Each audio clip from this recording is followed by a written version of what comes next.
for this session. So I guess I can make you a host. Oh yeah. So tonight we're doing lifestyle medicine since we're recording starting here, and I'm going to go over the 6 pillars of lifestyle medicine. We talk a lot about nutrition most weeks, and we always touch on some of the others frequently throughout, but this is kind of the more formal presentation on all the 6 pillars of lifestyle medicine. And we'll go through those, and I'll go over the handouts, show you guys where the handouts are on the class website, so you have them as a reference for afterward. And there's lots of information on the each 1-page summary of each of the 6 pillars. So I'll take you to those when we're ready. Is my volume okay? You can hear me okay? Yeah, we can hear you great. Everything's as it should be. So I always have to check because I don't have my AirPods, because when I show a video, you guys can't hear the video when I use my AirPods. So I've never figured that. And how bizarre is that? I don't get it. Yeah, I haven't tested it again for a while, but each time that I do that, it's like you can, because the sound goes through my ears. And so then whatever plays on when I play a video, it somehow goes through my AirPods, and then you guys can't hear it. Just interesting. All right. Well, okay, hey, you go with the flow and do what you need to do, right? Exactly. So it looks like there are maybe a couple new names here, maybe a few. And so we're just sort of curious as to how you may have found out about the classes, and what you might expect to get out of it. I see one hand already up, and that's Jean. So why don't we start with Jean? If you care to share, I see you're unmuted, so fire away.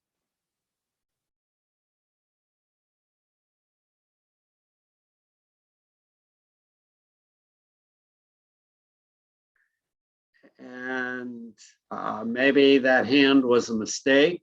Oh, maybe you just raised your hand to say, I'm new, but you really don't want to say anything. That's okay too. Like not everybody wants to speak. So we don't want you to feel like you have to speak, but welcome to the class. And we always are curious as to how you learned about the classes and what you might hope to gain from them, and we try to address those issues. So if Jean wants to speak up, fine, and if not, there might be one of the other new players. Like, I don't know, it seems like Jen might be new, Dr. Kim Cronin and C. Medina. There's several new people, it looks like. Maybe I have a poor memory. Hi, Dr. I'm Kim. Dr. Cronin. Hi, Hi, I'm Cronin. new. Hi. I'm not exactly sure where I saw this, but I started getting the email links, and I want to, I'm a family doctor, so I kind of feel that I do lifestyle medicine already, but I want to know more. Well, we're thrilled to have you. I'm kind of an old guy. I've been at this for 46 years as a physician in the state of Oregon. And it wasn't until 10 years ago that Sanjay Gupta changed my life. And I was turned on to, changing what we ate, what we eat. And it has made a huge difference in my life. And we've listened to a lot of videos, looked at the science. We share these classes on a weekly basis. And we're thrilled to have you. And we're trying to teach the med students at Lebanon. We have a nutrition and medicine session. In fact, tomorrow we have real people sharing their real stories. And I can get you a recording of that, or if you wanted to attend, we'd be more than happy to have you. And the more you learn, I think the happier you'll be as a physician. I'm excited to learn more. Thank you so much. Thank you for sharing and thanks for coming. Scott Wagnon, physician assistant at Oregon Medical Group, and I have been doing these classes for a couple of years now since the pandemic hit. Okay, how about anyone else?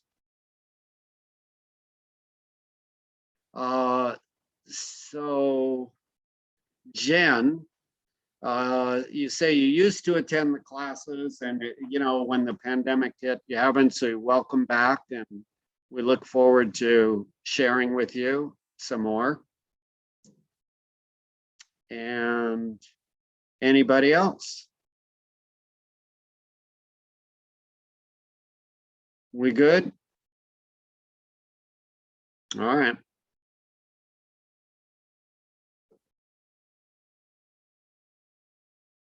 So I think that we have enough people in the room to go ahead and get started. Even if we didn't have enough people, we would get started and keep going. It's weird. I just got a text message from Eric Colgrove, and he says he's in a room where there's 5 people and it's all silence. So because I don't see him in our room in the class. I wonder if he clicked the link for tomorrow night's. That's what he probably did. So maybe can you send him an email? Do you have his email? I texted him, said not the link for tomorrow. I said log out, come back in, not the link for tomorrow. So while we're waiting a couple more minutes for the other group to attend, I want to mention to you what's going on tomorrow. Tomorrow night, we have a session for the medical students at Lebanon, Oregon. It's not just Lebanon, it's also Pomona, California Medical School. These are all DO schools, and Idaho Osteopathic School. So we have 3 medical schools which are going to be attending, and we have 15 people who are going to kind of share their stories. And then the students are going to be able to ask questions. I'm going to have 5, I'm going to moderate. There's going to be 5 people in each group. We're going to allow 40 minutes for the 5 people. So each person will use, I don't know, 3, 4, 5, 6, 7 minutes.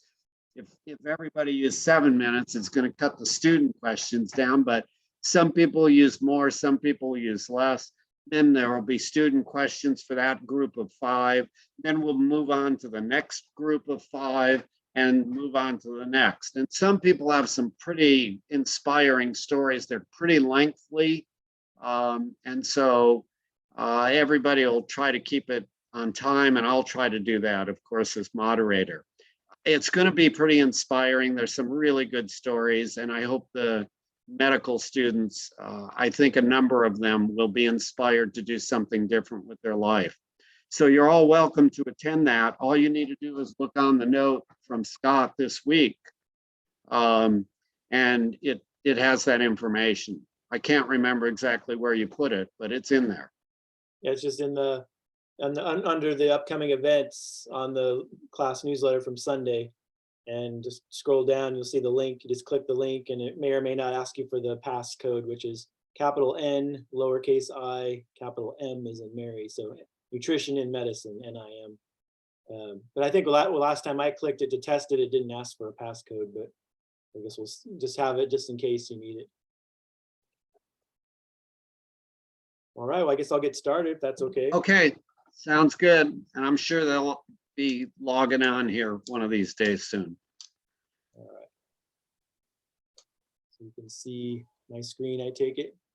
Yep, I can see it well. We can hear you just fine. Perfect. We go to the website, the class. Here's the class website. So I just want to show you where you find the handouts for tonight. So if anyone that's new to this website, scroll down on the home page here. It's just livelifestylemedicine.com, and just scroll down and watch this little 10-minute tutorial I have recorded here. It kind of gives you an overview of what's available on the website, all the different resources, the class recordings, everything. But for tonight, I'm just going to click on resources, and then you go to handouts from classes, click on that, and then scroll down here and you'll see lifestyle handout, nutrition to sleep. So you click on that, And here's the PDF. So you can scroll through it here without downloading the PDF, but if you just click download the PDF, here's all the handouts. So here's nutrition. So we're going to talk about all these. I'm going to kind of just read a few highlights from these during the presentation on the PowerPoint. So, so here they all are: nutrition, activity, stress reduction, social connections, and avoiding risky substances. Those are the 6 pillars of lifestyle medicine through the ACLM, and sleep, lifestyle sleep. So that's sleep. Just to count them: sleep is 1, risky substances 2, social connections 3, stress reduction 4, activity 5, and nutrition 6. So those are the 6 pillars through the American College of Lifestyle Medicine. So I just wanted to show you, you have access to those through the website. So let me go back here. Minimize this. I'll go to my presentation here.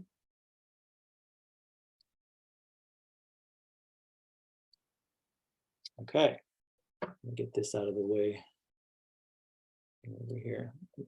Okay, so lifestyle medicine. So yeah, I'm Scott Wagnon, physician assistant at Oregon Medical Group, for anyone that's new here. And we're going to talk about lifestyle medicine. There we go. So the doctor of the future will no longer treat the human frame with drugs, but rather will cure and prevent disease with nutrition. Quote from Thomas Edison. So we're trying to teach the medical students, and one provider at a time, one patient at a time, we're trying to change that. All right, so I'm going to talk about the traditional medical model before I get into lifestyle medicine. So I've given this talk here before. I've made a few tweaks to it, but I've also given this talk to PA students up at OHSU, and I've also given this talk to other medical providers and around, and it's kind of coming at it from that aspect as if you were a medical provider, but I think it still relates very well to you guys, and just kind of understand kind of how we're trained in medicine and these different medical models that we look at. So the traditional medical model, we have acute care. And for example, acute care is things like infections, trauma. So if you get in a car accident, bicycle crash, whatever, we have acute, those are acute problems. So something that happened acutely in the short term, and we have medications, we have surgery, say you have a sudden heart attack or a stroke. I mean, that's an acute event. So that means it's right now, it's life or death right now. We got to do something. And that's what acute care is. And you might be asking, so how are we doing in medicine when it comes to those kinds of things? So think about those things: traumas, infections, heart attacks, strokes, kind of things that are life-threatening, that need intervention right away. You need some sort of medication, or maybe a surgery or a procedure. So how are we doing in medicine when it comes to that? And you guys can speak up if you want, but it's kind of a little bit of a rhetorical question, but actually we're doing quite well. We're really good. I mean, we invented penicillin and antibiotics and surgeries and all these different things in technology and medicine that are really effective at treating these acute things. And so we're actually doing quite well when it comes to acute care. You could say we're knocking it out of the park for the most part. And so that's great. But what about chronic care? So basically chronic diseases. And chronic diseases by definition are diseases that technically have no cure. They're ongoing. That's why it's called chronic. And here's lists of some of those examples. So like ongoing heart disease, so cardiovascular disease, so heart in the brain, everywhere your blood goes. So that whether that's heart attack or a stroke in your heart, or you're having chest pain, or angina, which is chest pain when you exert yourself. TIA would be like almost like stroke-like symptoms that are kind of come on but then go away. So it's not really a stroke, but just kind of you're going towards that. So those would be example. And then peripheral vascular disease, like maybe you've heard of claudication, which is, think about, your leg really hurts when you go up some stairs or you walk because you're not getting enough blood flow to the legs, or erectile dysfunction, you're not getting enough blood flow to the genitals. So anywhere your blood goes, that would be what we consider cardiovascular disease. cancer, diabetes, chronic kidney disease, so high blood pressure, high cholesterol, things like constipation, heartburn, arthritis, autoimmune diseases like rheumatoid arthritis, lupus, multiple sclerosis, irritable bowel syndrome, inflammatory bowel disease, which would be like Crohn's disease and ulcerative colitis, for example, some other ones. And so those are all chronic diseases, chronic ongoing diseases. And so we have the chronic care model, and how are we doing there?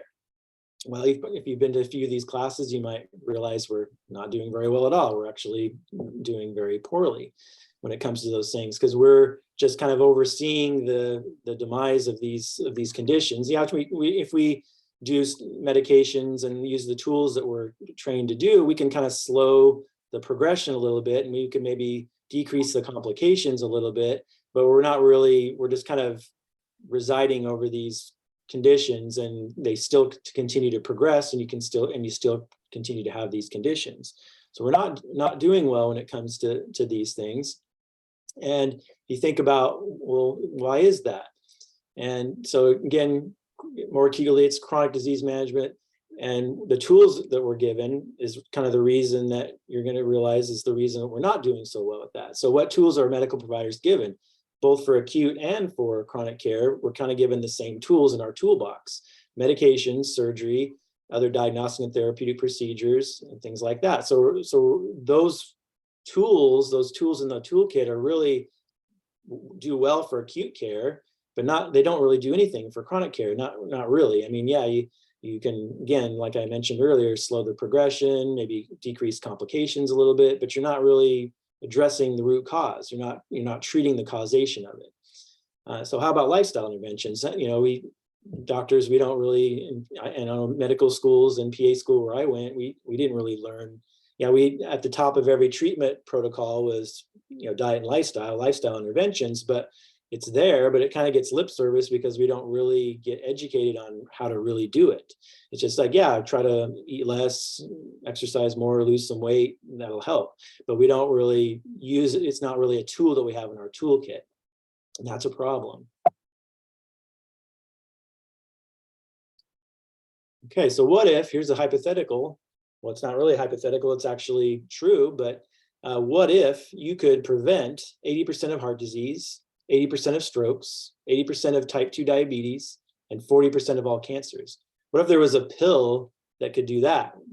I bet you it would for sure be the most popular drug and the most money-making drug ever on the planet. If you had something that could do that, prevent all of these things. So what if you could do that? Well, how? Well, according to the Centers for Disease Control, with lots of data that's been analyzed, just by doing these three things, you could do all that. You could prevent 80% of heart disease, 80% of strokes, 80% of type 2 diabetes, and 40% of all cancers just by eating a healthy diet, which is basically, it was really pretty loose. It was basically a mostly plant-centered diet, low in meat and refined carbohydrates, and high in fruits and vegetables. That's really, it's not even that strict, not as strict as what we teach here, but just doing a relatively healthy diet, getting adequate exercise, and not smoking. Just those three things. If we did that, we could prevent 80% of all those things, 80% of heart disease and all those things. So that's pretty amazing, just by looking at that, no matter what kind of doctor you are, or just a regular person out there. It's like, wow, that's amazing, just from those three simple things. But we aren't really trained on how to do that. So this is where we're going to get into lifestyle medicine. So what is lifestyle medicine? And this definition is pretty long, but I'm going to read through it. This comes from the American College of Lifestyle Medicine, and I am board certified through them. And their definition is, it's the therapeutic use of evidence-based lifestyle interventions to treat and prevent lifestyle-related diseases in a clinical setting. It empowers individuals with the knowledge and skills to make effective behavior changes that address the underlying causes of disease. So I think the most important statements there is, at least to me, is that it's evidence-based. That's really important. It's not just somebody's opinion, like, oh, you should just eat this way and do this and do that. It's actually all 6 of these lifestyle pillars are evidence-based. And then the other thing that's the most important is that it addresses the underlying causes of disease. Because as we saw, the tools in the typical toolkit, medication, surgery, procedures, things like that, that does not treat the underlying cause of the disease. I mean, yeah, if you have a heart attack and your heart muscle's dying and you're having a blockage, then yeah, you need that stent or that bypass, because that saves your life, because you're going to die without it, because you're actually having a heart attack. But for someone that's just failed their treadmill test, for example, or they have underlying heart disease and not having a heart attack or a stroke, that by putting in that stent or bypass, you're not actually treating the cause. You're just fixing that one blood vessel. But as we talked about earlier, blood vessel disease, if you have it anywhere, you have it everywhere. So only treating the underlying cause is going to actually be effective to actually reverse and prevent a future complication or future death, for example. So let's run through these. So we kind of showed you on the handouts, and so there's a one-page handout for each of these: nutrition, exercise, stress reduction, relationships and social connections, sleep, and avoiding risky substances. So those are the 6 official ones through the American College of Lifestyle Medicine. But another simpler way, I mean, Charlie has a way he says it differently, but this other way I have down at the bottom here, this is from Dr. Dean Ornish. Dean Ornish's program for reversing heart disease. So he has an intensive cardiac rehab program that's covered by Medicare that is a whole food plant-based diet. And he says, so eat well, which is a whole food plant-based diet, move more instead of just saying exercise, stress less, and love more. So those are the 4 that he all these can kind of be grouped into that. And Charlie has go ahead and share the way you look at these 6, Charlie. Yeah, so I say, what brings you health or gives you disease, what you choose to eat, how you choose to move, the chemicals you choose in your life, like smoking, drinking, and doctor pills, the 3rd leading cause of death in our country, and how you deal with stress. And under stress is how you sleep and the relationships, social connections, and that sort of thing. So that's how I look at it. Makes sense to me, but these other ways make also a lot of sense. Okay, well, let's move into nutrition. I don't have to spend quite as much time on this, but there's a couple of highlights I want to talk about here. So since we do nutrition all the time in this class, I want to talk a little bit about this slide, and then I'm going to show Dr. Greger's 8-minute cartoon. That's a good summary. I just think I do have this cartoon summary on the class website under videos, but I just think it's a really good one to watch every so often because there's a lot of information in it. So the science of nutrition, the things I want to kind of highlight that I have talked about in other classes before, especially the nutritional myths and other popular diets class that was recorded earlier this year, is that the science of nutrition is still in the deficiency mindset. And what that means is kind of the way that nutrition is kind of out there in the general public. People's general knowledge of nutrition is really the reductionist and in this deficiency mindset. So what that means is like, oh, we want to get scurvy, we want to get more protein, there's all these vitamins, B vitamin deficiencies like pellagra and beriberi, and protein deficiencies, kwashiorkor, and scurvy is vitamin C deficiency, and we need this vitamin, we need to eat this food to get this vitamin, and this food to get this mineral or vitamin. We need to eat more meat because of protein, and we need to eat more dairy for calcium. And so this is kind of the way nutrition is in the general knowledge out there. And that's what's called reductionist, which means it's like, well, yeah, you don't choose foods for specific nutrients. You actually should just be focusing on which foods to choose to actually have the best health. And all, except for a few exceptions like vitamin B12 and vitamin D, for example, some of the things we talk about in this class, you're going to get everything you need to be healthy from the food. You don't need to worry about the specific nutrient that you want to get out of this particular food. And that's the concept of holism. So if you want to hear the more in-depth story on this deficiency mindset, the reductionism and the holism, and kind of the wisdom of what's really important about nutrition, go back to the class on nutritional myths and other popular diets. I think it was back in late January or early February on the class archives. But so what is a whole food plant-based lifestyle? Well, as you guys know from these classes, it's a whole food plant-based diet. In the American College of Lifestyle Medicine, when it comes to nutrition, they're not necessarily saying you need to be on a vegan diet or any specific diet. They just basically say your diet should be predominantly whole plant foods. And they even throw out numbers like 90 to 95%, because that's kind of what, if you look at academic nutrition throughout the world, that's kind of the consensus. That was one of the things I was surprised about when I started to study nutrition, is I thought that, that there was big debate about what was the healthiest diet. Is it Mediterranean? Is it low carb? Is it paleo? Is it, what is the types of diets that really we should be following? And if you look at academic nutrition, they don't pick any specific kind of a diet. When you look at academia, they just say, well, it should be predominantly whole food, plant-based, 90 to 95%. And so that, you could argue about what that other 5 to 10% is and whatnot. And like Charlie and I talk about in these classes, and Dr. Greger on the nutritionfacts.org, is that there's only one dietary style that's ever been shown to reverse heart disease. So heart disease is our #1 killer. And the only diet that's ever been shown to reverse it is a 100% whole food, plant-based diet. So that's why we teach that to everybody, because that's the best as far as reversing the #1 killer. There's lots of debate about, well, can you get away with eating a little bit of animal products or a little bit of processed foods? Yeah, I think on a population scale, people can get by with eating a small amount of some of these foods. And I'll talk about the blue zones in a little bit at the end of the presentation. And that's kind of where these blue zones, these longest lived, healthiest populations in history, have been predominantly 90 to 95% whole food, plant-based. So it's not like, again, if you're in this class and you're not ready to give up animal products 100% or processed foods 100%, it's okay. We're just teaching everybody how to do this the best, 100%, so that they have the opportunity to get the best health. But it's not it's not about becoming a vegan or this and that, because there's a lot we've talked about in these classes before.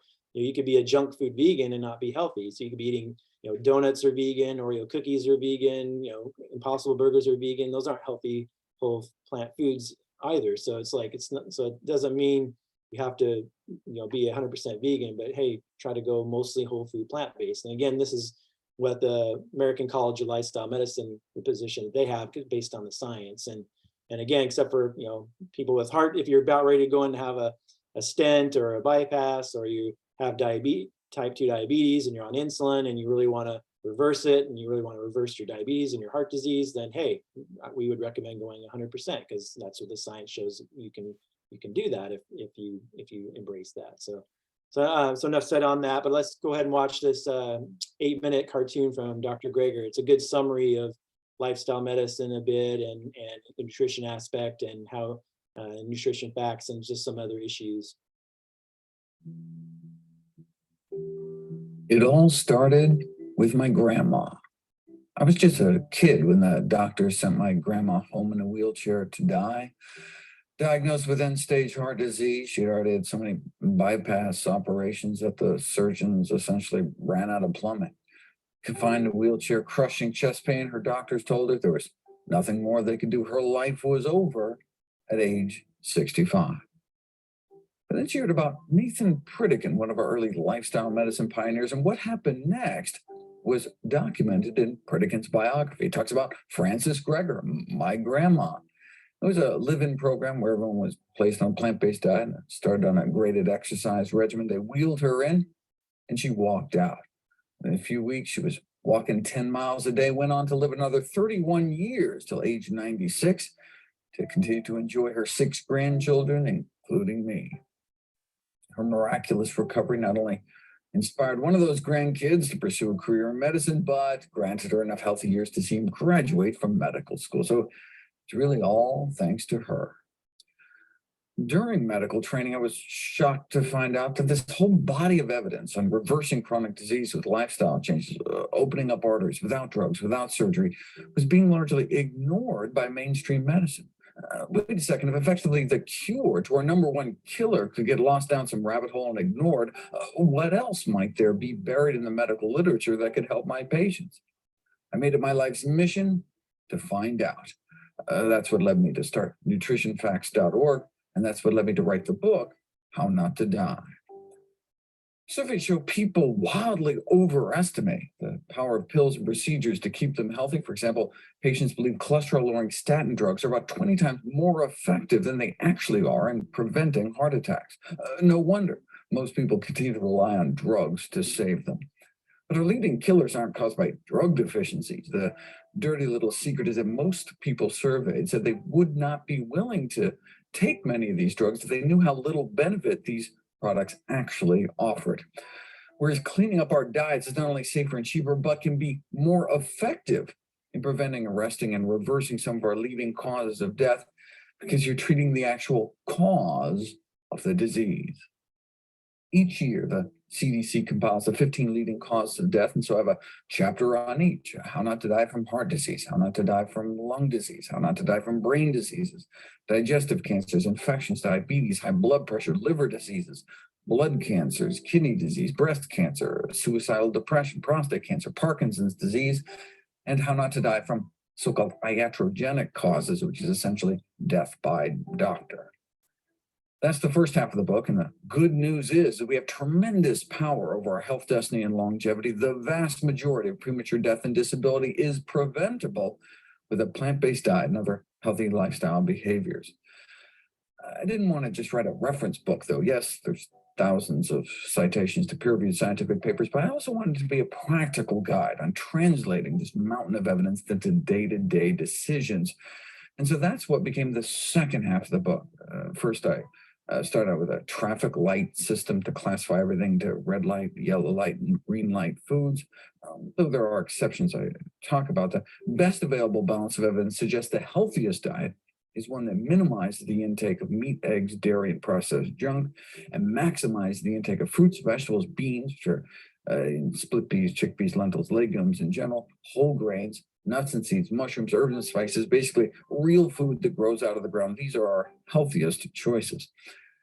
Some foods, though, have particular medicinal qualities, and so I then center my recommendations around a daily dozen checklist of all the things I try to fit into my daily routine. So, for example, I recommend a quarter teaspoon of the spice turmeric a day, a tablespoon of ground flax seeds, berries every day, greens every day. I talk about the healthiest beverages, the healthiest sweeteners, how much exercise to get. The whole daily dozen list with recommended serving sizes is available as free apps for both Android and iPhone. Just search for Dr. Greger's Daily Dozen. There's only one diet that's ever been proven to reverse heart disease in the majority of patients, this plant-based diet. If that's all a plant-based diet could do, reverse the number one killer of men and women, shouldn't that be the default diet until proven otherwise? And the fact that can also be effective in treating, arresting, and reversing other leading killers like high blood pressure and type 2 diabetes would seem to make the case for plant-based eating simply overwhelming. Most deaths in the United States are preventable and related to nutrition. According to the most rigorous analysis of risk factors ever published, the Global Burden of Disease study funded by the Bill and Melinda Gates Foundation, the number one cause of death in the United States is our diet. The number one cause of disability is our diet, which is now bumped tobacco smoking to number two. Smoking now only kills about 500,000 Americans every year, whereas our diet kills hundreds of thousands more. So obviously, nutrition is the number one thing taught in medical school, right? The number one thing your doctor talks to you about at every visit, right? How could there be such a disconnect between the science and the practice of medicine? Doctors have a severe nutrition deficiency in education. Most doctors just never taught about the impact health and nutrition can have in the course of illness, and so they graduate without this powerful tool in their medical toolbox. There are also institutional barriers such as time constraints and lack of reimbursement. In general, doctors aren't paid for counseling people on how to take better care of themselves. Of course, the drug companies also play a role in influencing medical education and practice. Ask your doctor when's the last time they were taken out to dinner by Big Broccoli. Probably been a while. It's like smoking in the 50s. We already had decades of science linking smoking with lung cancer, but it was largely ignored because smoking was normal. Most doctors smoked. The average per capita cigarette consumption was 4,000 cigarettes a year, meaning the average American smoked a half pack a day. The American Medical Association was reassuring everyone that smoking in moderation was just fine. There's the same disconnect between the science and public policy. It took more than 25 years and 7,000 studies before the first Surgeon General report against smoking came out in the 60s. You think maybe after the first 6,000 studies, it could have given people a little heads up or something? Powerful industry. And today's meat, sugar, dairy, salt, egg, and processed food industries are using the same tobacco industry tactics to try to twist the science and confuse the public until the system changes. We have to take personal responsibility for our own health, for our family's health. We can't wait until society catches up to the science again, because it's a matter of life and death.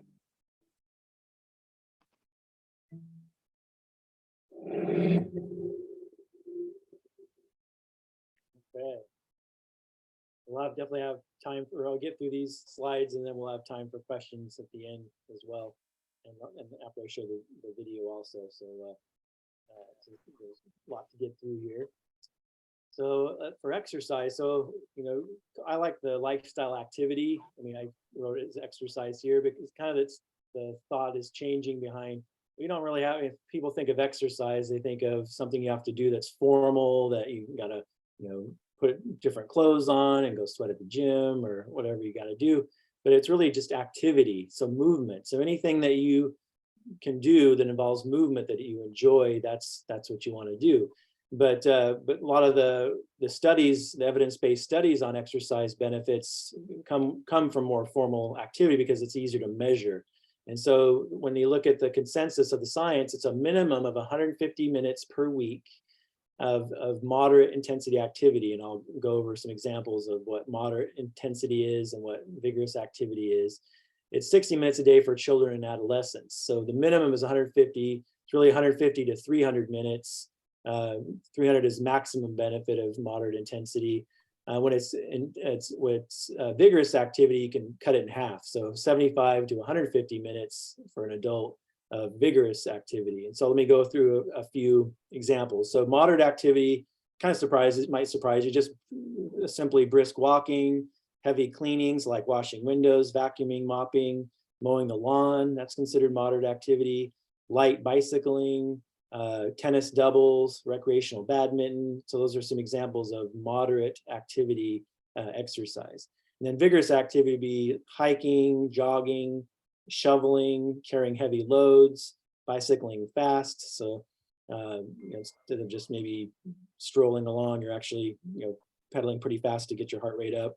A basketball game, soccer game, tennis singles as opposed to tennis doubles would be a vigorous activity. So when it's vigorous activity, you only need 75 to 150 minutes. When it's moderate activity, it's 150 minimum up to 300 minutes. And where they came up with these numbers was in the studies, they showed that there's this curve. So as your numbers of minutes per week of exercise go up, your mortality goes down. So that means death from any cause. Your chances of dying go down as your exercise goes up. And once you get to 150 minutes, the curve starts to flatten. It still goes up. So any minutes of exercise per week above 150, you actually still get benefit. But the bang for the buck is in that first 150 minutes. And then between 150 and 300 minutes, the slope gets a little bit less steep, but it still does go up. And then after 300 minutes, it didn't seem to make as much of a difference. But the other thing too, when we talk about exercise or activity, again, these are what the studies show, but just going out and gardening, walking around your house, doing things and not sitting, the more steps you do, the more amount of time you're just up and moving around, that counts. I mean, so it's just hard to measure that in a study. So so don't be discouraged if you feel like you're not in shape enough, or you have a disability or something, and don't feel like you can do any of the types of activity I mentioned in some of the examples. But so just get moving. I think that's the big takeaway there. And then I have to mention adding resistance exercise. So that would be like doing hand weights, or you can get one of those rubber bands like a Penrose drain, or at the sporting goods store, you can get the little exercise bands, and you put it on your door jamb, and you can do shoulder exercises, arm exercises. You could do like wall sits, so you kind of lean up against the wall in your home and kind of pretend like you're sitting down. So that would all be considered resistance exercise, and it's recommended to do that 2 to 3 times per week, and that has to do with bone health. Actually, we talked about in the osteoporosis class how putting the weight on your body, the resistance on your muscles. So anytime you're flexing your muscles, it's putting stress on your bones, which makes your bones stronger. So that's why resistance exercise is in there. And also working on flexibility. So you could do, just stretching, just generalized stretching. You could do things like yoga, you could do Tai Chi, different types of body movement. Working on flexibility is really important. And then I have a point there of making sure it's mostly weight-bearing exercise, which is pretty much most types of exercise, except for, say, swimming. So swimming wouldn't be considered weight-bearing. Bicycling really wouldn't be considered weight-bearing unless you're going up a really steep hill and you're really having to push really hard on the pedals. And so the reason that weight-bearing is so important is for your bone health. And so, you hear about, when astronauts go into outer space at the space station for months at a time, their bone density goes way down. Their fracture risk goes way up because they're not the effect. There's no gravity, and so the effect of gravity there's not that stress on the bones, and the bones actually get soft. Our bones are living organs, and so they're always turning over and either getting weaker or stronger all the time. And so the weight-bearing exercise is really important. I think it's good to just do whatever you enjoy that involves movement, because that's what you're going to want to do. And if it's something you're not going to enjoy, then it's not going to be something that's going to likely be sustainable for you. And it's also a way to kind of, if you do it with a spouse or a friend, it can kind of become a social event too, and that'll tap into one of the other pillars of lifestyle medicine, the social connections. And so just kind of figure out ways to add more activity into your life. And with each of these, I'm going to run over something called SMART goals. And so SMART, and it's on your handout. So the S stands for specific, M stands for measurable, A stands for attainable, R stands for realistic, and T is time connected. So SMART, SMART goal. And so here's an example of an activity goal that's a SMART goal. I will walk with a friend or family member for at least 20 minutes after dinner every weekday for the next 2 months. So that's just an example of what you can do for yourself, and say, make a small goal and make sure it's specific to what activity you're going to do, and it's something that's measurable, and it's something that's realistic and attainable for you, and then kind of give it a time frame, like for the next 2 weeks or 2 months, I'm going to do this. And so that's just an example of how you can use activity and make a goal for yourself based on that. All right.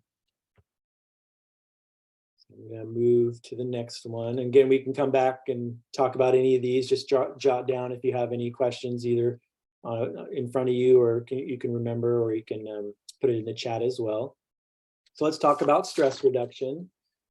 And so things you can do to reduce stress. And just as a reminder, in the video section on the website, there's actually a good video there we showed in class before by Kelly McGonigal, the health psychologist from Stanford University, on making stress your friend. So that's going to tap into this, because we can do what we can to reduce stress, but we also need to have a different relationship with stress, and that's really important. So I think that's a really key feature here, and it talks a little bit about it here on the handout for lifestyle stress reduction.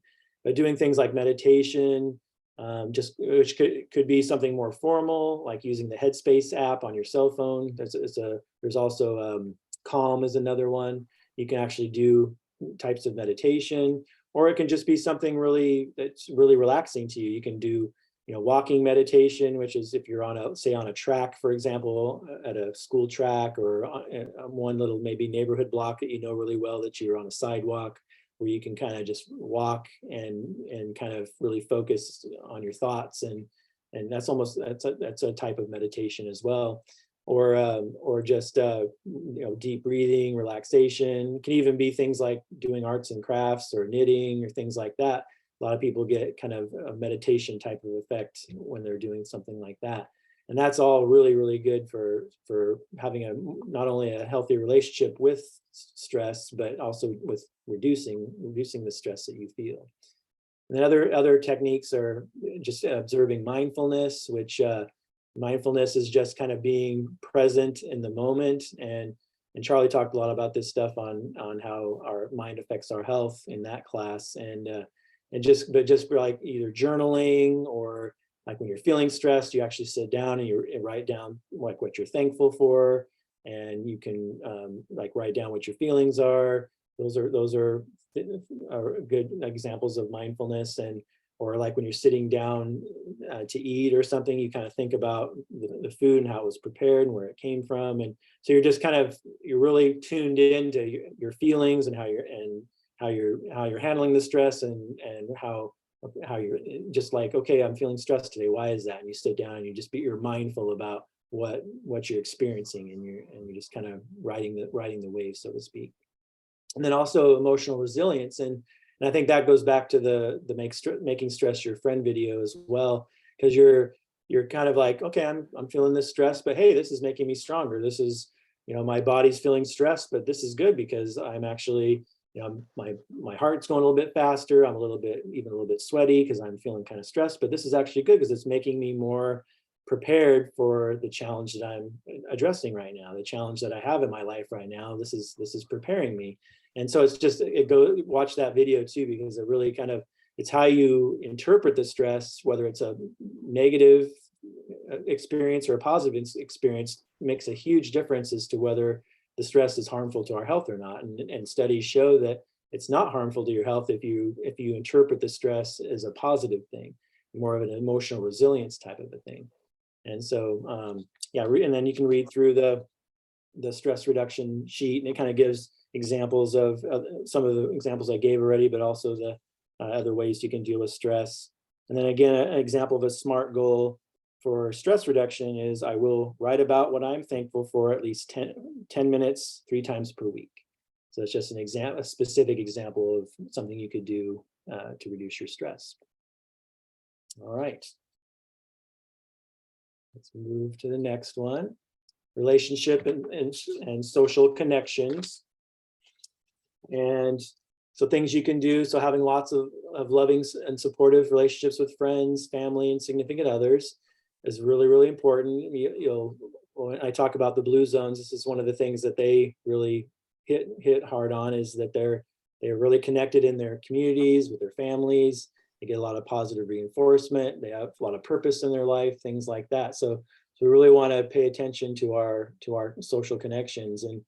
And part of that is because, this underlying needs here at the bottom, what studies show is that to sustain a big lifestyle change, or, with diet, exercise, all these 6 pillars of lifestyle medicine, these 5 things need to be present. These are our underlying needs. We need to have a good health benefit from doing the change, which kind of goes without saying, you think. Needs to be fairly easy. So the healthy choice needs to be the easy choice. We need to have pleasure with it. So, if it's meaningful and pleasurable, it's sustainable. That's what Dean Ornish says as well. And so you need to feel good. You need to have, so you're healthy. It's easy to do.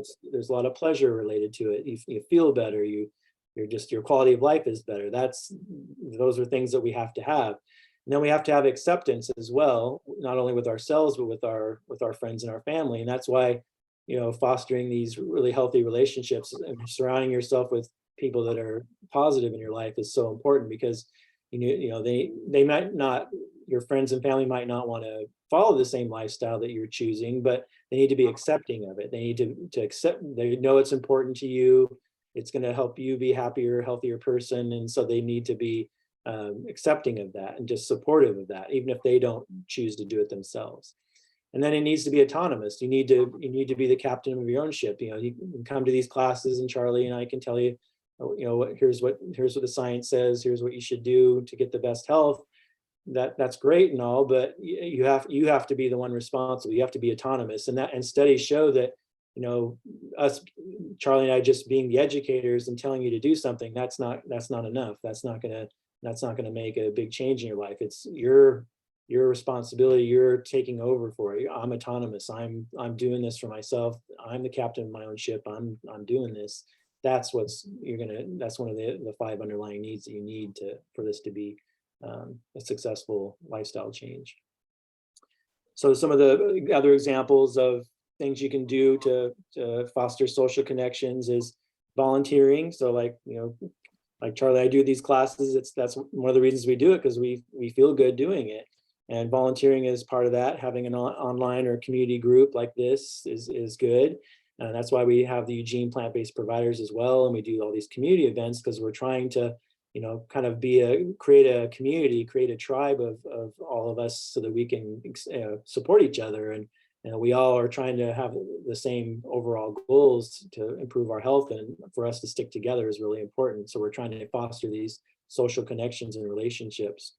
And then other things, you know, just other groups, social groups you can get involved with. If you're a religious person, you could, you know, going to church is actually a good example of social connection. So actually, I've read there's actually good studies that show that people that go to church live longer than people that don't go to church. So and I think the big reason for that is that those social connections that they get, the support, and those long-term relationships. So those are some of the examples there. And as far as a SMART goal, you can join a group. Say, I will increase my feeling of social connectedness by joining a group fitness class that meets for an hour 3 nights of the week. So you can come to this class every week, or you can start going to some of the Eugene plant-based provider events that we have, and whatever you want to do that's going to help you feel connected. So that's the social connections. Now let's talk about sleep. Sleep, it gets its own pillar, because it is so important. I mean, you could probably say it's related, like Charlie says, is related to stress reduction and all that, because it's, you know, you can see how it'd be grouped with that. But there is a lot of science, a lot of evidence, studies and stuff on sleep health. And actually, this is something that I know I got quite a bit of education in PA school for this. I imagine Charlie did too in medical school.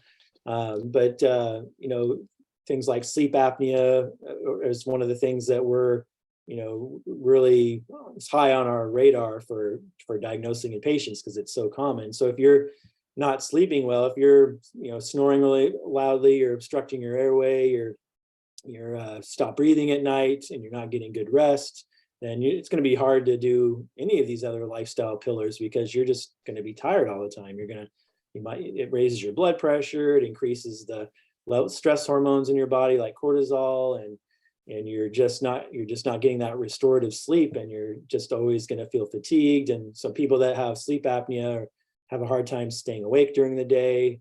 We call it daytime somnolence. And you may have a spouse that says you're snoring a lot, or you're gasping at night, things like that. So I want to say that right at the straight up, because all these other sleep hygiene things that are listed on the handout don't really mean much if you have obstructive sleep apnea. So definitely, if you have that excessive daytime sleepiness, or your spouse says you're doing, you know, snoring a lot or gasping at night, definitely go see your medical provider so you can be screened for that.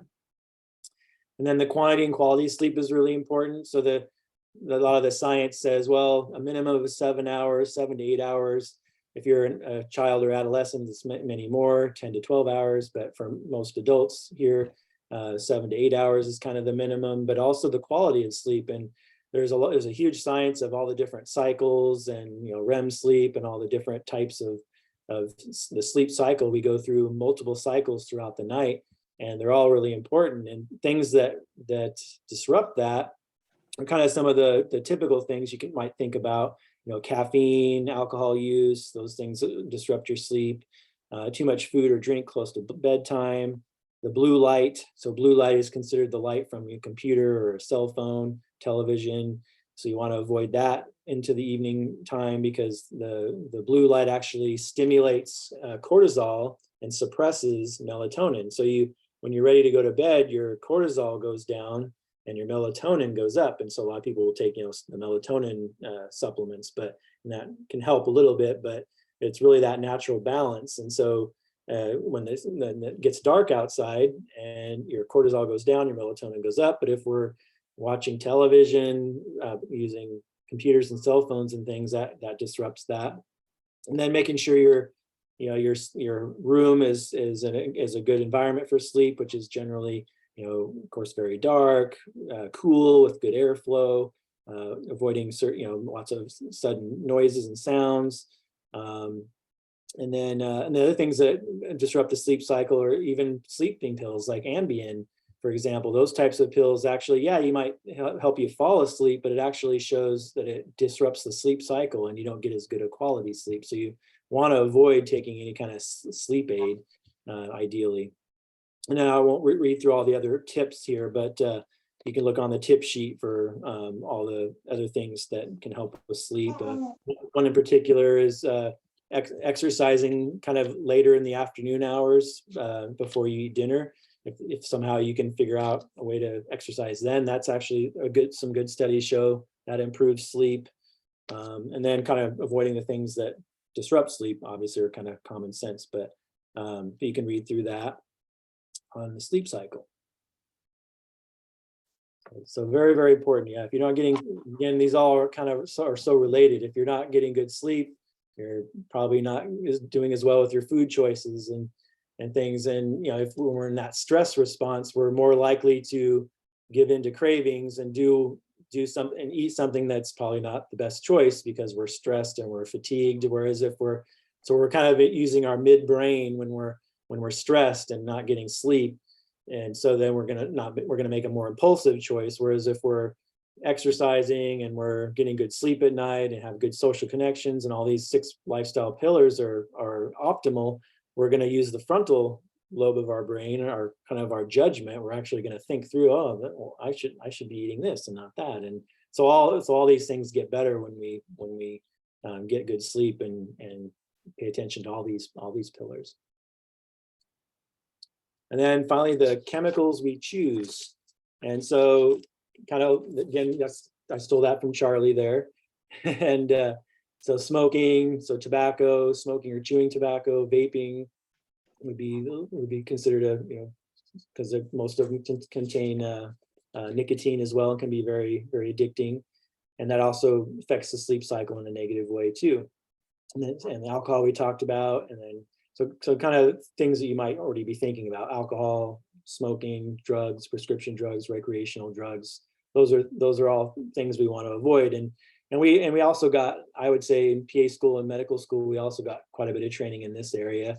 Smoking cessation, alcohol, kind of screening for depression, alcohol use, drug use, all those types of things. And doctors are pretty good about, hey, you should try to quit smoking. And I always use that as an example because we're trained in medical school, PA school, that, hey, if you have a patient that's smoking and you're trying to get them to quit, every single visit, hey, how's it going? Have you thought about quitting smoking? And studies show that if you just keep on them about it, that's one of the best results to get your patient to quit smoking, is to just keep asking about it every visit. And actually, it might sound like it's hounding or even kind of being you'd think it might be a negative thing because you're just like it beating a dead horse. You keep saying it over and over, but actually studies show that is one of the best ways to quit smoking, is just hearing from your doctor every visit. But unfortunately, doctors don't say, hey, have you thought about improving your diet? And here's how, and that doesn't happen. So it's kind of, that's considered taboo but saying to quit smoking is not, so that's kind of the double standard there. But yeah, so this KISS category is kind of a little bit more intuitive as far as avoiding those things, but also prescription medications. And actually, I just saw an update. It's actually now the 4th leading cause of death is prescription medications instead of number 3, but it doesn't show up on lists because it's kind of intermixed with so many other things. And that's taking prescription drugs as prescribed. That's not like accidental overdoses or anything. That's just drug side effects, taking prescription medications as prescribed. It's the 4th leading cause of death. And just doesn't really get talked about really. So it's kind of a scary thing. All right. Well, I guess I feel like I went over. Oh yeah, let's. I would say I could answer any questions about any of these, since I kind of maybe glossed over them a little bit more. Does anyone have any question about the chemicals we choose? I I imagine. well, really have a question, but Go ahead. you mentioning the doctors keep asking the patients every visit about the smoking. Mhm. My sister had cancer and she had to have surgery, but point is, her doctor, every time we went to see him, he would ask her, and she would get mad. Don't ask me this all the time. Quit nagging me. He would do that all the time. And she goes, I'm not going to quit because he's nagging. But that's not the only reason, I'm sure. But she was not happy that he would ask for that all the time. Yeah. That's a good point. That was the word I was looking for. Thank you, nagging. It's like, it feels like nagging, but I was surprised by that too, just like you are, because of that response. But actually, when they look at large studies on different ways to get patients to quit smoking, that actually was the number one successful thing. So, obviously that just, okay, I'm ready to make the change. And so whether you try, Wellbutrin or nicotine patches or gum or Chantix or, call the Oregon Tobacco Quit line, or, whatever resources that you adopt. And it usually takes 2 or 3 different regimens, 2 or 3 different Yeah. Well, she's still work, but so it hasn't done her any good. no, yeah. So yeah, that's, I can see that. I'm sure that happens a lot, but on the end of one versus, big, huge studies, it's still something we're supposed to do. So, but yeah, thanks for that. So which do you have the biggest impact, do you think? So complicated question. So I asked this to the PA students when I gave this lecture just a few months back, and what do you think has the biggest impact? Nutrition, exercise, stress reduction, relationships, social connections, sleep, chemicals, the chemicals we choose. What do you think is the answer? I guess go ahead and chime in. What do you guys think makes the biggest impact to your health? Which one of these 6? Nutrition. That's what I think.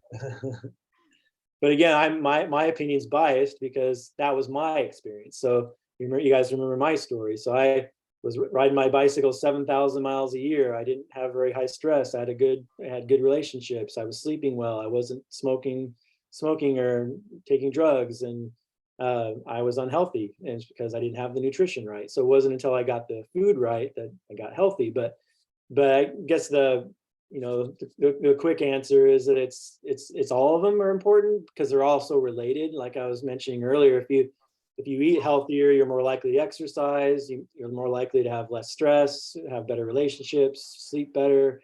You're exercising, you sleep better, and then if you sleep better and feel better, you're more likely to eat healthier. I mean, so they're kind of all related. And but as far as the American College of Lifestyle Medicine, when I took the board exam in October of 2019, when I was studying for it, preparing for it, only 20% of the exam was on nutrition. The other 80% was all these other things. And so there is a lot of science behind the other things. And so I think they're all, per the ACLM, American College of Lifestyle Medicine, they're equally important, is the official answer. But in my experience with treating thousands of patients and with people in class and everything, I feel like so many people kind of are willing to do a lot of the other ones, but the food is the one that's the hardest for people to kind of drop those nutritional myths and adopt, because it takes such a culture change to, because nutrition and food is, food is mom, it's grandma, it's culture, it's religion, it's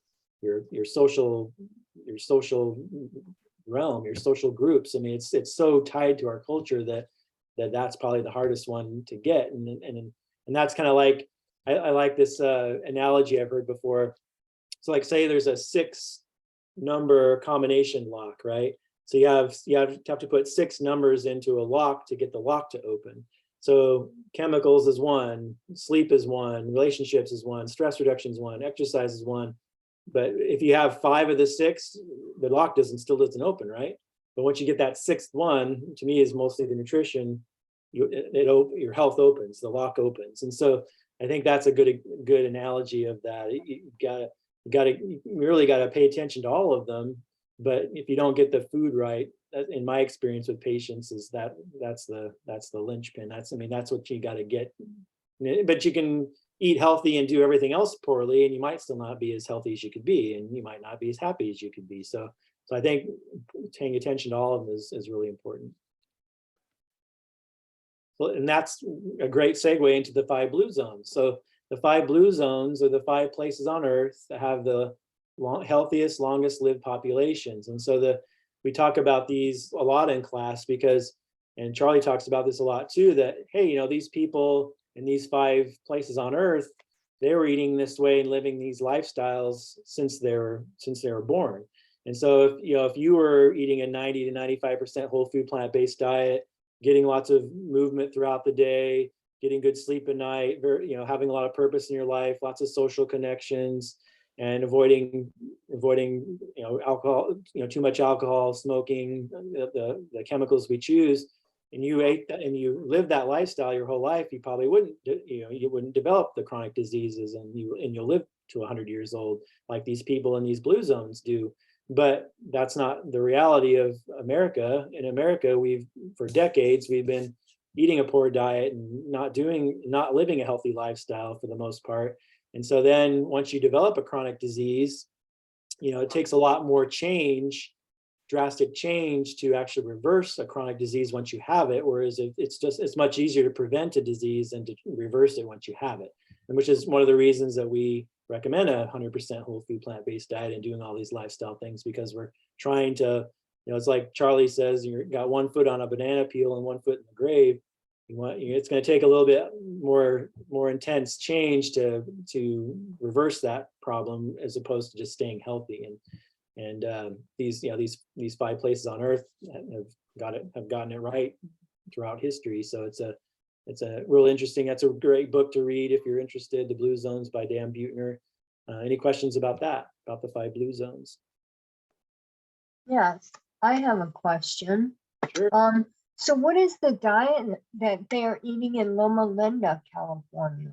So Loma Linda, California, it's the Seventh-day Adventists, and they're mostly vegetarian. There are some vegans as well. So it's primarily, and they also, it's a great group to study, because the Seventh-day Adventists, there's the Adventist Health Study 1 and 2. And it's a great group to study because their religion, Seventh-day Adventists, they have a philosophy of treating the body like a temple. So they don't smoke, they exercise, they have healthy lifestyles.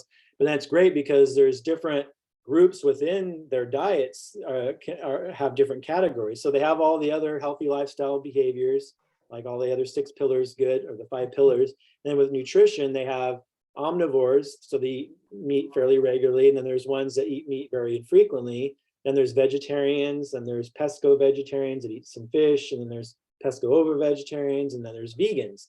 And so kind of from less plant-based to mostly to 100% plant-based with the vegans. And what's interesting is then all the other factors are consistent. And then as you go more plant-based, we see less overweight, lower blood pressure, less diabetes, less heart disease, less cancer. So the more plant-based they go, the healthier they get. And so that's a great group to study. And then the other groups, none of the other 4 blue zones are vegans at all, but they're still about 90 to 95% plant-based. So the one food they all had in common was they all ate lots of beans. Beans was the food they had most in common in all 5 blue zones. And then in the 5 blue zones, the red light foods are the animal products that they most often ate.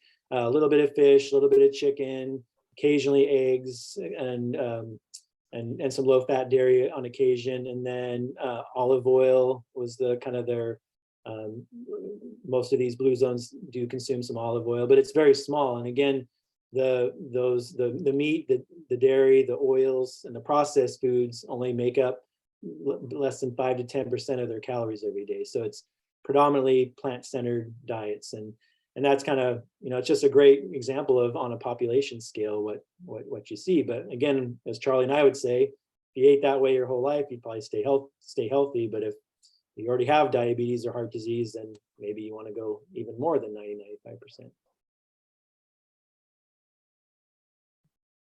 So I want to show you a couple of cases here of patients that I've had or come across, and then I want to show that video, and then we'll have some time for questions. So a 55-year-old male has type 2 diabetes, high blood pressure, obesity, and cardiomyopathy, which is an enlargement of the heart. So the heart's not pumping very well. Medications on glipizide, which is for diabetes, metformin, which is for diabetes, lisinopril, which is for blood pressure, aspirin, carvedilol, which is a heart medication, lowers blood pressure, and then 2-JO is insulin. So it's 300 units per milliliter. So it's like a triple strength 2-JO insulin. And that was at 12 units. So that's kind of like taking 36 units of regular insulin. Blood pressure was good at 110/70, weighed 226 pounds, which is a BMI of 30.7. And A1C was 13.8%. So obviously needed more insulin, wasn't doing very well, even on all those medications and insulin. And then 6 months later, after following a whole food plant-based diet, completely off 2-JO insulin, off the glipizide, off the metformin. The lisinopril was reduced from 40 milligrams down to 10 milligrams. Still on the carvedilol and the baby aspirin because the cardiologist insisted because of the cardiomyopathy. Blood pressure is still really good at 122/82, which is was off on a smaller amount of the lisinopril, and it dropped 28 pounds. And look at that, A1C all the way down to 7.4%. So a 6.4 point drop in A1C off diabetes medications. And so, and as more time goes on, we'll continue to lower A1C and could potentially put the diabetes in remission because off all medications. So technically, once you've been off all diabetes medications for 3 months and then an A1C less than 6.5, you would be technically in remission from type 2 diabetes. So, so that's pretty impressive results there. And then another one, a patient I actually never even saw, which is one of the doctors at Oregon Medical Group came and talked to me about this patient, a 50s female that just goes to the classes, actually had never even been to the live classes before, just watched the recordings of the classes. And in 6 months, A1C dropped from 13.7% to 5%, and weaning off, this is what the doctor told me, weaning off diabetes medicines, normal blood pressure, weaning off all blood pressure medications, 100-point drop in cholesterol, now off her statin, 40-pound weight loss, and feels great. So in just 6 months, those are the results that she experienced. Pretty impressive. All right, let me, I want to show you this video, and then we'll have time for questions for everybody. Move this out. Here it is.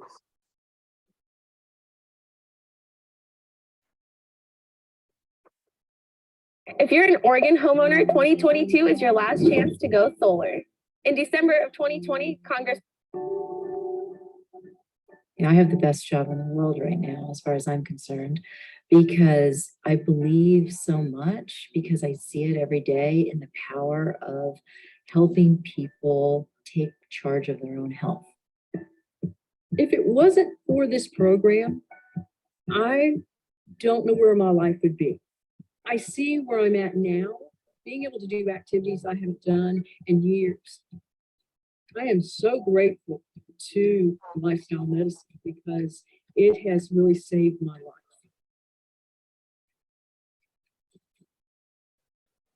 When I practiced primary care, I felt like I tried to do a great job talking to my patients about their health habits. And yet both my patients and myself were frustrated over and over again when nothing really had changed. And in fact, oftentimes things would get worse with their chronic conditions. I got a great opportunity at St. Luke's Health System. And when I walked in the door to interview for that position, I just knew that this is really where my life was going to go, because what I witnessed was team-based care, and that these patients were actually improving their quality of life and their function. I really got excited at the possibilities that this is really the way healthcare should go. And we should find a way to make that work for patients and for healthcare systems. I got involved in lifestyle medicine about 8 years ago when we weren't even kind of thinking or using the terminology of lifestyle medicine. Having that multidisciplinary team really allows all of those specialists to focus in on their specific pillar. I'm not an expert in behavioral health. I'm not an expert in sleep or diet. And that's where we really rely on our dietitians, our social workers, our clinical psychologists to bring that expertise to the table so we're treating that person. St. Luke's had the vision that they would be moving into more of a value-based care model. So when the opportunity presented itself with the Treasure Valley YMCA reaching out for a healthcare partner, St. Luke's raised their hand and came back to myself and my partners in our department and said, we'd really like you to design and build a clinic that offers health habit improvement programming. What brought me initially to St. Luke's was my health had deteriorated a lot. I had diabetes, also cirrhosis of the liver. On top of that, I also had chronic fatigue, and it made a big difference coming to lifestyle medicine and being able to have not just one person, but an entire staff that was there to help me through, no matter what it was. At first, it was a little, intimidating for me because I didn't know what to expect. At some point, it became obvious to her that she needed to jump way into the water. With the plant-based diet, it allowed me to reduce my medications. It has a direct result on the chronic fatigue. And it took me a while to understand that. It took me a while to understand the stress that my body was under. She started to address her sleep issues and her energy started to improve. And all of a sudden, this sort of fed into this cycle of virtue that helped her become more confident. And she really has made remarkable improvements. In fact, she started to thrive. I'll never forget Dr. Shaw's called me after it had blood work done, and she said, your results are normal. And I just started bawling because I was so excited and so happy and so grateful. If it wasn't for lifestyle medicine, that would have never happened. It's hard. It's not easy. If it was easy, everyone would do it. But, sometimes those hard things are the right things to do. And that's going to be kind of the way of the future, is that the more and more payers are going to be covering kind of these non-traditional lifestyle medicine services. And then hopefully in the future, we can drop that non-traditional, and these are just going to be traditional services that every single patient expects to have as part of their benefits.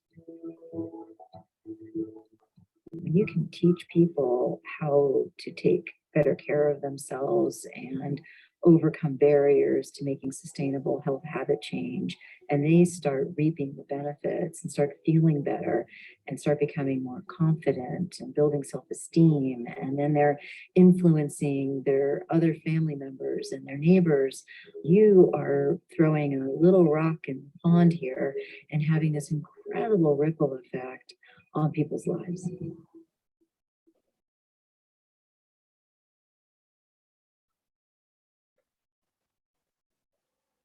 There are three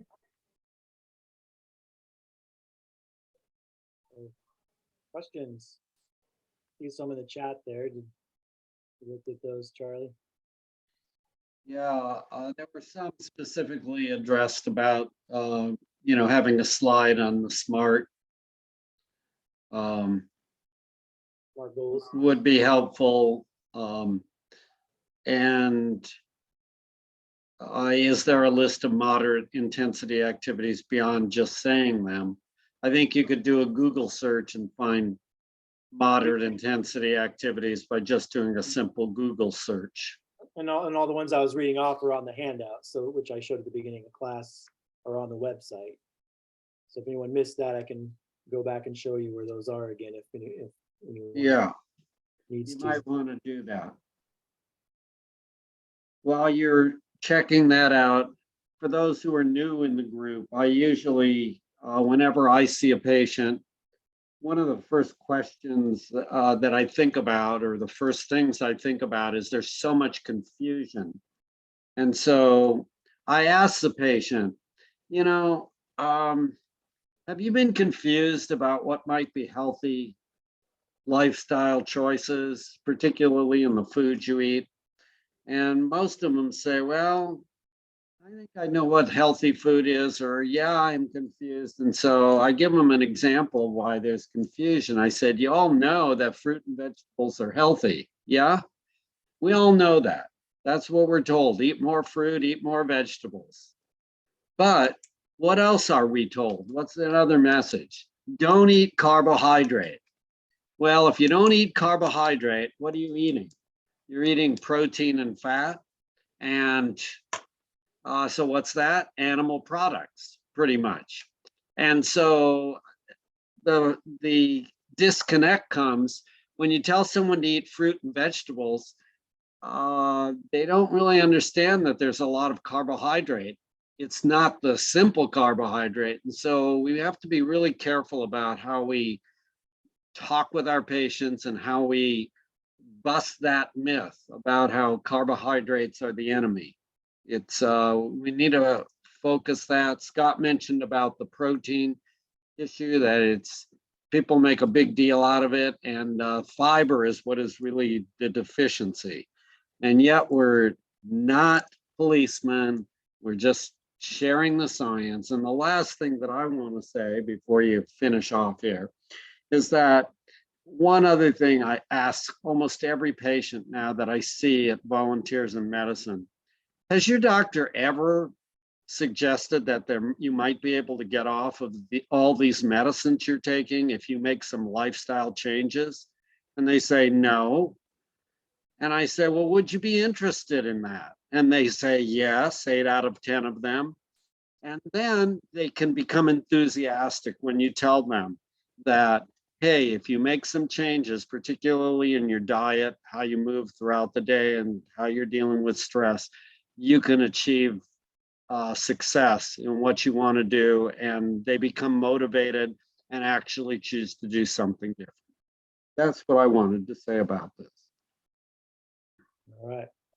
Thank you. And I'll, yeah, here's the website, livelifestylemedicine.com. Just click on resources and then come down to handouts from classes right here. Click on that. And then just scroll down here to lifestyle handout, nutrition to sleep. Click on that. And then here they all are here. Nutrition, there's the exercise, and it lists out the examples of moderate activity, vigorous activity. Has the definition of the SMART goals: specific, measurable, attainable, realistic, time-centered. And it has that on every single one. So there's the stress reduction and the social connections and the avoiding risky substances and the sleep health. So all 6 of the pillars I talked about tonight are all there on the website. You can print them off and they're in color, and yeah, check it out. Other questions? So are there starting to be more and more of these lifestyle medicine clinics? Because I just recently heard of one. I follow a medical student that is training at a lifestyle medical medicine clinic in Loma Linda. Yeah. But that's the first time I've heard of it. Yeah, there's quite a few. Even, gosh, there's probably a lot more now. One of the workshops I went to at a conference about, gosh, is it probably 5-6 years ago? There's places all over in New York and Texas and Florida. There's lifestyle medicine clinics popping up everywhere now.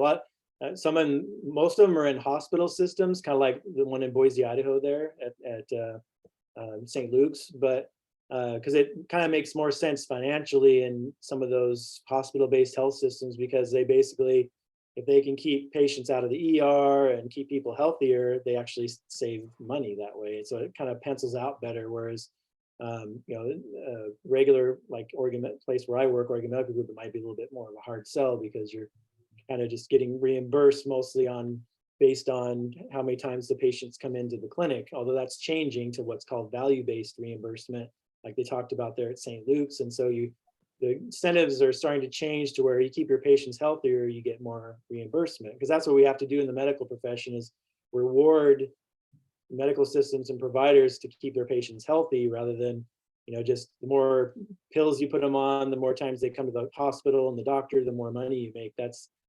rewarding poor health instead of rewarding health. And then there's the other, a lot of places that are popping up, lifestyle medicine practices are kind of more private practices like concierge medicine and direct primary care is another example. But yeah, but it's good. I mean, there's and then Wayne State University in Detroit, Michigan. That's the first medical school to officially have lifestyle medicine curriculum. And so it's starting the American College of Lifestyle Medicine, the ACLM. They're writing test questions for the medical boards and getting them in there. So once we get them into the medical boards, then the medical schools will start teaching it. So, and then there's, programs like Western that has the nutrition and medicine courses and more. So most of the medical schools have, a lot of them have these culinary medicine, they have lifestyle medicine kind of as interest groups, which is a good start. But there is lots of change on the horizon and lots of changes already underway for getting it into the medical schools and teaching it. And there's actually lifestyle medicine residencies around the country as well, even in Washington, D.C., where I just was for that conference. George Washington, they have a lifestyle medicine residency there. So it's gaining a lot of traction, and within 2 or 3 years, it's right now lifestyle medicine is in the Board of or the House of Medicine process of becoming a recognized specialty. So just like rheumatology is a specialty, cardiology, endocrinology, the lifestyle medicine would be considered a specialty. So Gotcha. Well, hopefully I'll be a nurse in 2 to 3 years, and then because Yeah. it seems like somewhere that I would want to work. I always have wanted to do neonatal care, but I'm also of course interested in lifestyle medicine. So it's cool. Great. Abby and Doug. I just want to take a moment to say a heartfelt thank you to both you, Charlie, and you, Scott, for the service that you provide to us. I've been eating whole food plant-based for 2 years and have attended and done a lot of online sessions, hours and hours and hours of it. I spent, pretty much most of my days during COVID online. And the information that you provide to us on a weekly basis is just so affirming and helpful. And each of you have become ever-present, an ever constant presence within our home. What would Charlie and Scott say about that? I wonder what's Charlie and Scott, you're on a first name basis. And I'm in California. I do not have, my healthcare provider says, well, good for you, you're doing whole food plant-based, but there's not the support, there's not the ability to ask questions and to have the repetition of the information that you provide. So I just want to tell you, thank you so much. I've been joining your classes for 6 months now, and it's just a highlight of my week to know that I can touch base, I can get accurate information and get my questions answered. So thank you so very, very much. You're really appreciated. Oh, you're welcome. Thank you so much. Does my heart good, makes me want to teach another class. Thank you.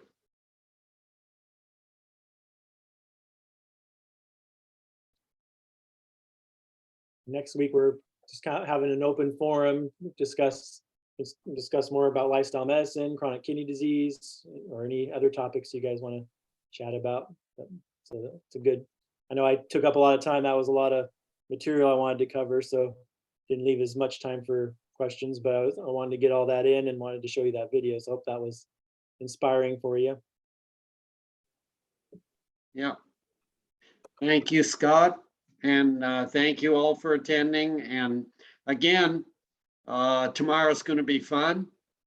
So if you have the time, jump on again for one more session. It starts a little earlier at 5 to 7.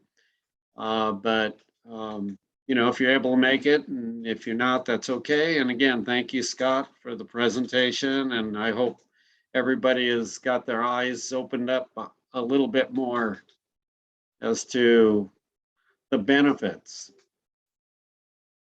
Hey, you're welcome. And I'll show you on, here's the class email from this week right here. So upcoming events right here, the whole paragraph about the tomorrow night's event. And then all you gotta do is click this link here. So I'm wondering if the people that didn't make it to class tonight, if they clicked this link, because it's still western.zoom, but this is a different, doesn't take you to this class that we're in right now. This is for the tomorrow night's event. I went over to the room, and the people who were left, I told them to come over to this session. There were Was still there- 4. Oh, was Eric in there? Eric was in there. Oh, And, gosh. and so there might have been others who logged on to this and just logged off, said, okay, they're not there tonight. Oh my gosh, yeah. So Eric, now, so I guess my prediction was correct. They clicked this link instead, right? Correct. Yeah. So because our class link's always at the bottom of every week's email, which is down here. So you can see it's similar, western.zoom, but it's a different, this is the one you're in right now. Well, Yeah. fortunately, they're recorded and Exactly, yeah. people will be able to follow up. All right. Any last questions before we go? It's been fun as usual, and we look forward to seeing you back in here again in a week or so. Thank you guys. See you tomorrow. Okay, See you tomorrow. Have a too. good week, everyone. Bye. you bet. Take care. Right.